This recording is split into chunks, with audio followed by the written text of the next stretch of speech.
దయ్యం చేరని గుడి లేదు, ఈ దయ్యం లేని ఇల్లు లేదు, ఈ దయ్యం లేని బడి లేదు,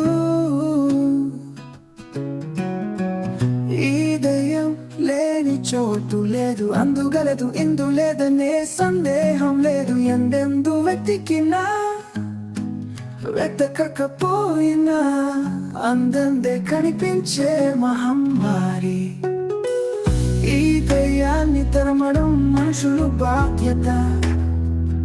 ఈ దయ్యం నీటిని నమిలేస్తున్నది, గాలిని చెడు చేస్తున్నది, నేలను పాడు చేస్తున్నది, నింగికి బొక్కలేస్తున్నది, రోగాల వర్షం కురిపిస్తున్నది, మూగ జీవుల ప్రాణం తీసేస్తున్నది. భూమికి పట్టిన ఈ